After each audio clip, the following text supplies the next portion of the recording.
The night my parents handed me a cease-and-desist letter, drafted by my brother's wife's attorney, and told me I had until the end of the week to clear out my childhood bedroom and apologize, I did not cry. I did not raise my voice. I read every single word of that letter. Then I folded it in half, set it back down on the dining room table, and said one thing. Understood. My brother's wife went pale, not gradually, all at once, like someone had cut the power to her face. That reaction told me everything I needed to know about what she thought was in that letter, and everything she suspected I had already found before she sent it. Before I go any further, drop a comment and let me know where you're watching from. Hit like and subscribe if you've ever been the person your family decided to sacrifice when keeping you became inconvenient. I am Naomi, 27 years old, youngest child of Bernard and Claudette, who came to Houston from Lagos in 1994 with 2 suitcases, a contact name, and the specific kind of stubbornness that either breaks a person or builds something real. In their case, it built Ola's Kitchen, a regional restaurant chain that now runs 11 locations across the greater Houston area. Jollof rice, egusi, suya platters that people drive 45 minutes for on a Friday night. My parents built that from a single food truck in the 3rd Ward, and I watched every stage of it with my own eyes. My brother Adrian is 4 years older than me, and for as long as I can remember, he has been the one my parents picture when they look at the future of that company. It was never subtle. When I got accepted into the data analytics program at UT Austin on a partial scholarship and asked for help covering tuition, my parents gave me a loan with a repayment schedule attached. When my brother graduated from the same school with a lower GPA and no specific plan, my parents bought him a condo in Midtown and gave him a vice president title at Ola's. I am not telling you that to sound bitter. I am telling you because you need to understand the architecture of this family before I tell you what collapsed inside it. My brother met his wife Mina at a business conference. She had a marketing degree from Rice, a polished LinkedIn profile, and a way of speaking in meetings that made people feel complimented even when she was doing something else entirely. My parents were devoted to her within 6 months. Within a year, she was running Ola's marketing department. Within 18 months, she was the COO. I ran the data side. Not officially, I never got a title or a salary for it. I had a full-time job at a logistics firm doing supply chain analysis, and I helped my parents on weekends because I loved what they had built and I was good at what they needed. I designed their inventory forecasting system from scratch. I cleaned up the vendor database. I migrated them off 3 separate spreadsheet setups that were quietly eating into their margins. I never asked for anything in return except maybe acknowledgement, and even that came infrequently. I was not looking for what I found. That is the first thing I want you to understand. I was reorganizing a shared drive folder one February evening. My mother had asked me to digitize a batch of old supplier contracts, when I came across a set of trademark filings that did not belong to Ola's Kitchen. The registering entity was called Ori Hospitality LLC, incorporated 8 months prior in Delaware. The contact email on the filing belonged to my brother's wife. Ori Hospitality was not a subsidiary of Ola's. I checked every document I had access to. It was a completely separate business, its own EIN, its own operating account, its own vendor contacts. Contacts I recognized immediately because they were the same contacts I had personally compiled for Ola's Kitchen over 2 years. I pulled the Ola's marketing spend reports for the previous 3 quarters, which I could access because I had built the reporting dashboard myself. There were line items I did not recognize, payments to a creative agency in Austin that I had never seen invoiced, consulting fees for a brand strategy initiative with no corresponding project record anywhere in the system. I ran the numbers twice. Over 14 months, approximately $190,000 had moved from Ola's operational budget into vendor accounts I could not verify against any actual work product. I cross-referenced Ori Hospitality's supplier list against Ola's proprietary vendor database. The overlap was 73%. My brother's wife had been building a competing restaurant brand using my family's supplier relationships, our menu documentation, our marketing data, and our company budget to fund it. I drove to my parents' house on a Sunday. I sat at the kitchen table I had eaten breakfast at for the first 18 years of my life and laid out everything I had found. I kept my voice level. I had printed 12 pages of documentation. I walked them through each one. My father listened for about 4 minutes. Then he pushed his chair back, stood up, and told me to stop. My mother said she was disappointed in me. I asked what exactly she was disappointed about. My father said I had always had a problem with Mina, that I had resented her from the beginning, that this, he gestured at my 12 pages, was exactly what he had expected from me eventually. Mina, who had been called into the kitchen partway through my presentation, was sitting across the table with her hands folded and an expression of patient sadness arranged on her face. The performed kind. She said she understood why someone in my position might feel threatened. She said she forgave me. I want to tell you what it feels like to be forgiven for discovering the truth. It feels like being handed the knife someone cut you with and told to say thank you for it. I left that Sunday with my documents. A week later, my parents delivered the attorney's letter, the one I folded neatly and set back on the table. The cease and desist demanded I destroy all copies of everything I had gathered and sign a written statement confirming I had done so. It stated that any further communication about company matters would be treated as harassment. At the bottom, in my mother's handwriting, we need you to think carefully about the kind of person you want to be. This family cannot move forward while you keep doing this. I said understood. I drove home, I sat down at my desk, and I got to work. The thing about being the data person in a family business is that people stop noticing when you're doing data things. For 3 years, I had been logging into Ola's systems on evenings and weekends without anyone questioning it. My access credentials had not been revoked. The cease and desist had been drafted and sent faster than anyone had thought to contact IT. That was my brother's wife's first mistake.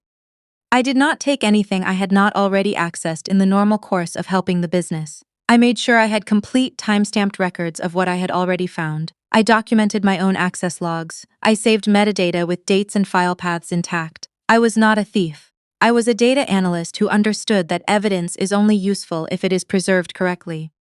I also started examining Ori Hospitality from the outside. Delaware LLCs are partially public record. My brother's wife had registered Ori with herself as the organizer, but had used the same registered agent firm that handled 3 of Ola's own subsidiary entities, a connection any attentive paralegal would catch in under 10 minutes. I found the initial capital contribution in the filing documents, $30,000, wired from a personal account, on a date that corresponded exactly with a consulting payment I had already flagged in Ola's expense records. I built a master timeline, every unusual Ola's expense on one side, every Ori Hospitality registration date, payment, and filing on the other. The correlation was not ambiguous.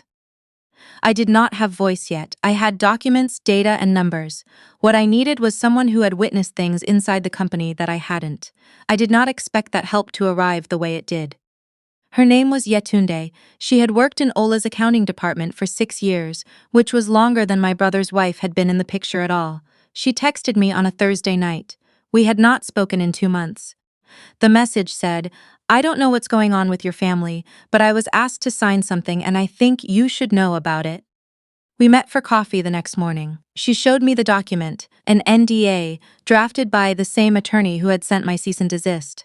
It covered, in language designed to be broad, any observations about financial operations, vendor relationships, or leadership conduct made during her employment. Yetunde had not signed it. She had asked for 48 hours. She had also been keeping her own handwritten notes for the past several months, not out of suspicion, she said, but because something about the expense reporting had felt off, and she had a habit of writing things down when things felt off. She handed me a photocopy across the coffee table. I read it twice. "Have you told anyone else about this?" I asked. "Just you," she said, "because you were the only one who asked questions. I want to tell you honestly what the next 3 months looked like, because the version of this story people want to hear tends to skip the part where you are exhausted and scared and eating cereal for dinner because you forgot to buy groceries and your brain has been running on adrenaline since February. I had my job at the logistics firm, which I was grateful for every single day because it meant I was not financially dependent on anyone in my family. I had my apartment, I had my data and Yetunde's notes and $200 in savings, which sounds like more than it felt like. I also had my Uncle Desmond, my father's older brother, who had been watching the situation quietly from a distance and had not picked a side. He did not offer me validation exactly, he is not that kind of man, but he listened, which was more than anyone else in the family had done. When I told him I needed an intellectual property attorney referral, he made a call. The attorney's name was Renee. She specialized in trade secret litigation and had handled restaurant industry cases before. She told me plainly in our first meeting that I had a real case and a complicated one. The IP angle, the vendor list, the menu documentation, the brand assets was solid, but it depended on how Ola's had documented proprietary ownership of those materials, which, like most family businesses, they had done inconsistently. The financial angle was potentially cleaner, but it required forensic accounting work that cost money I was short on. She also told me something I had not thought through fully. She said, "Your parents are the ones who were harmed here, they're the victims, but right now, they don't know that. If you want to stop this, the goal isn't punishment. The goal is making your parents understand what was actually taken from them." I sat with that for a long time. The Ola's Kitchen 25th anniversary gala had been my mother's idea. She had been planning it for 2 years, a proper celebration, a ballroom at a hotel in the Galleria area, community leaders and church members and longtime customers all invited. My parents had worked for 25 years to build something in a city that had not always made space for them, and they wanted one night to stand inside what they had created and let themselves feel the full weight of it. My brother and his wife were the event organizers. I was not on the guest list. I found out the date from Yetunde, who had received an employee invitation. In the months since our first meeting, Renee had filed a formal demand letter on my behalf, addressed not to my parents but to Ori Hospitality LLC directly, citing misappropriation of trade secrets and unfair competition. The letter included an evidence packet. The registered agent had received it on a Tuesday. My brother's wife had called my brother within the hour. My brother had called my parents that same evening. I know this because my uncle told me, and because 3 days later my father called me, the first direct contact in 3 months, and asked me to come to the gala. He did not ask as an apology. He said he thought it would be good for the family to talk, and that my brother's wife had agreed to a private meeting before the main event. I told him I would come. The hotel ballroom held everything my parents had spent their lives building toward: round tables with centerpieces, a slideshow of Ola's history running near the stage. Community members my parents had known for decades, the smell of jollof rice coming from the catering station. My mother was wearing a green and gold jewel I recognized from a photograph of her at her own wedding. She looked beautiful. I had not seen her in 3 months, and for a moment, standing in the doorway, I felt something I didn't have a clean word for. I was not there to take the night from her. I want to be clear about that. I was there to make sure the night ended with her knowing the truth about what had been taken. A hotel staffer walked me to a private meeting room off the main hall 20 minutes before the event. My brother and his wife were already there. My parents came in shortly after. There was also a man I didn't recognize, an attorney, from the briefcase and the practiced emptiness of his expression. My brother's wife's attorney. I set my bag on the table and sat down. My mother spoke first. She said she hoped we could resolve this as a family, without courts involved, because the business had a reputation in this community and she did not want people to see them fighting. I looked at her. I asked one question: "Do you know what Ori Hospitality is?" The room shifted. My mother looked at my brother. My brother looked at his wife. His wife looked at her attorney. "That's a separate venture I've been developing independently," she said. "Smooth, practiced. It's completely unrelated to Ola's. It's my own project." "Built with Ola's vendor list," I said, "and $190,000 of Ola's marketing budget. Registered through an agent that shares 3 entities with Ola's own subsidiaries." The attorney started to speak. I held up one hand and opened my bag. I put a single page on the table. I had learned from Renee that in a room where you are outnumbered, you do not overwhelm people with paper. You show them the one page they cannot explain away. That page was a wire transfer record. A $30,000 payment from a personal account in my brother's wife's name to Ori Hospitality's operating account, dated February 14th. The corresponding Ola's expense report for that same period showed a $30,000 outgoing payment to a brand consulting firm. A firm that, when I searched the EIN, had no active business registration and had never filed a tax return. My father picked up the page. He read it slowly. He set it down. He did not look at his daughter-in-law. He looked at my brother. What moved through my brother's face in that moment was something I had never seen from him before. It was not guilt exactly. It was the expression of a man realizing that the person he had vouched for and defended had used his trust the way you use a tool. Efficiently, without sentiment, and without any particular concern for what happens to the tool once it's no longer useful. My brother said his wife's name. He said, "Tell me this isn't what she's saying." His wife did not answer. The attorney said that any financial arrangements between his client and affiliated entities were standard entrepreneurial activity, and that the implication of, "Stop," my father said. And the attorney stopped. After my brother's wife stepped outside with her phone and her attorney, after my brother sat very still in his chair with the look of a man being quietly reconstructed, my father turned to me. Not with relief, not with gratitude, with something older and more complicated than either of those things. "Why didn't you push harder when you first came to us?" he asked. "Why did you let it go this far?" I had prepared for a lot of things in that room. I had not prepared even then for him to find a path back to making this partly my fault. I felt something rise in me, not anger exactly, though it was close. It was more like the specific clarity that arrives when you have used up every reason to protect someone from the truth about themselves. "I did push," I said. "I sat at your kitchen table with 12 pages and I walked you through every one of them. You told me to stop. Mom said she was disappointed in me. Your daughter-in-law said she forgave me, and then you sent me a letter from her attorney." My mother pressed her hand over her mouth. "I need you to understand something," I said. "Not for me. For you, because you spent 25 years building something real and you deserve to know exactly what was being done to it." I paused. "But I also need you to hear this. What hurt me was not the letter. What hurt me was that you have known me for 27 years, and when it mattered, you chose not to believe me. You looked at your data. You looked at a woman who has been in this family for 3 years, and you decided she was more credible than your own daughter. I have spent 3 months trying to understand that, and I think the truest answer is that I have always made things complicated for you. I asked questions you didn't want asked. I pushed back when you wanted agreement. I didn't make it easy to be proud of me in the specific way you wanted to be proud. And she made it very easy. She said the right things and showed up in the right rooms, and she made my brother look exactly like the son you had always pictured. I understand why that was powerful, but easy and honest are not the same thing, and I think somewhere you always knew that." My father did not speak. My mother was crying, the quiet kind, where she was actively trying not to and losing the effort slowly.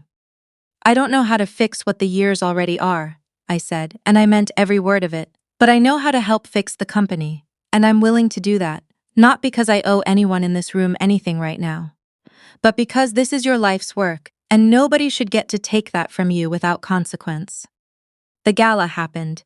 My parents made the decision to hold it.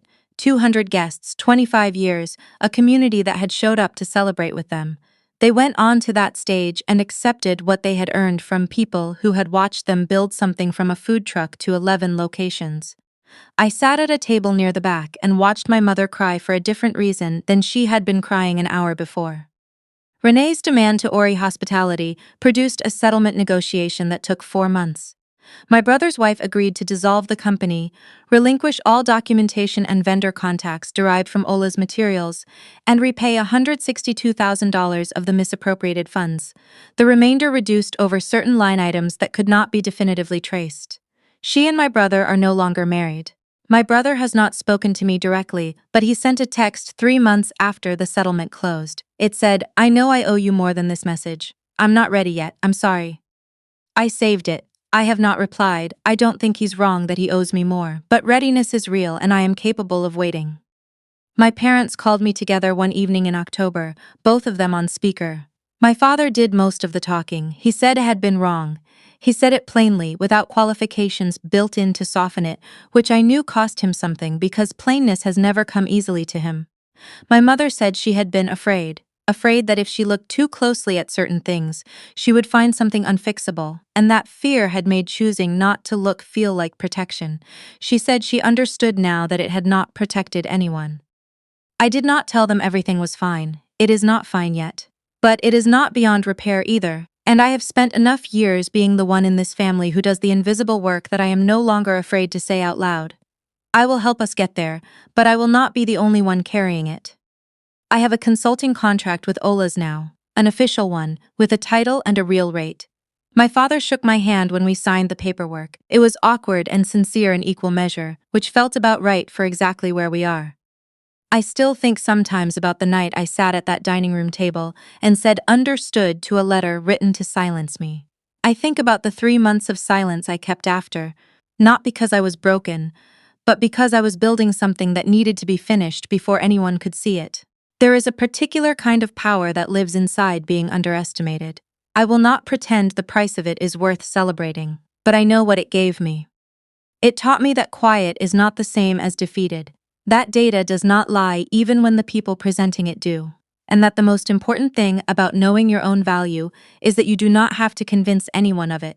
You only have to protect it long enough for the truth to catch up. If you have ever been told that your instincts were jealousy, your observations were paranoia, and your presence was the problem, I see you. The work you are doing right now, in whatever silence you are keeping it in, is real. Do not stop. Like and subscribe for more. I will see you in the next one.